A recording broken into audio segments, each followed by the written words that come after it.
Okay, before we begin, at TechWiser, we have always been a strong believer of user privacy, but this time, we have a different take about it.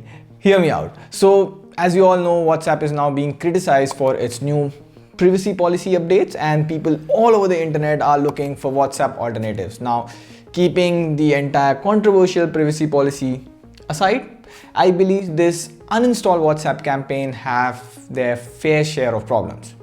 3 reasons. 1. No major change in WhatsApp privacy policy. 2. Lack of WhatsApp alternatives with similar user base. And 3. Lack of features. Let's start with the first one. Now, WhatsApp released a 12-page updated privacy policy, which is long, boring, and too technical for average people. But one of the most important things this update is doing is establishing how WhatsApp will use your metadata. So to answer your questions, can WhatsApp see your chats? No. Can WhatsApp see your photos? No. Can WhatsApp see your video calls or group calls? Again, no. Most things remain the same as before. WhatsApp still uses end-to-end encryption, so all your messages, video calls, voice calls, photos, and anything else you share are still end-to-end encrypted, and nobody can see that. However, and this is the one that's getting the most criticism, WhatsApp does not encrypt the metadata which is used to carry communication between two endpoints. Now, while metadata does not allow anyone to read your messages, it lets the government, law authority, or even WhatsApp advertiser know whom and when you message someone and for how long.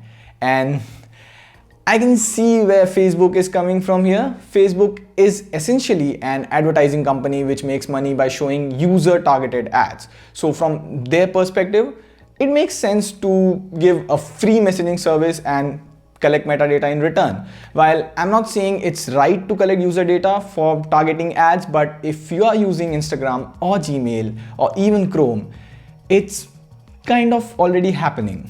The next reason I think WhatsApp alternative is overrated is the user base. WhatsApp currently, no doubt, is the largest messaging service in the world with over 2 billion monthly active users, while Telegram on the other hand has 400 million and Signal has 10 to 20 million monthly active users, which is soon gonna change. To give you perspective, if 200 people use WhatsApp, only 40 people use Telegram and just 1 or 2 people use Signal. So if you move to Signal, it's less likely to have your family members, friends on Signal, and that's the biggest reason. Most people can't jump ships from WhatsApp, but having said all of that, now is the time to make people aware about Signal. Ask them to leave WhatsApp. And third thing to consider before leaving WhatsApp is features. WhatsApp is the oldest player in town with a large user base and, most importantly, essential features. While the new players such as Telegram, Signal, or even RTI lack essential features. For example, to begin with, Telegram is not open source as the popular opinion, and the chats are not end-to-end encrypted by default. And personally, Telegram feels a bit shady at times with Telegram groups that share illegal torrents and stuff. It definitely needs some moderation before it can go mainstream.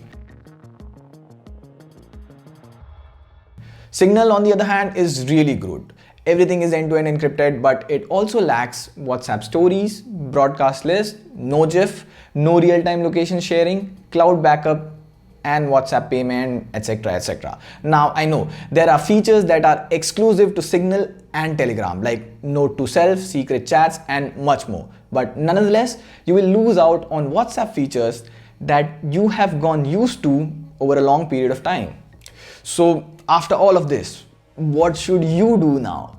First of all, there's no major change in WhatsApp privacy policy. All WhatsApp chats, voice message, everything are still end-to-end encrypted. That said, Facebook will still collect metadata from WhatsApp to offer targeted ads and might even show ads in WhatsApp in future. And if you don't like that idea, which you should not, then instead of looking for short-term solution like WhatsApp alternative, look for long-term solution such as making your voice heard to the government so that they can make better privacy laws in India and force Facebook and all of its sibling companies to comply with the laws. And it has already been done in EU. If you don't know, the WhatsApp privacy policy in the EU is quite different from the rest of the world. While users in the European Union can opt out of data sharing with Facebook, the rest of the world and even India does not have the same choice. That's pretty much it. Let me know what are your thoughts on the new WhatsApp privacy policy. Are you uninstall WhatsApp?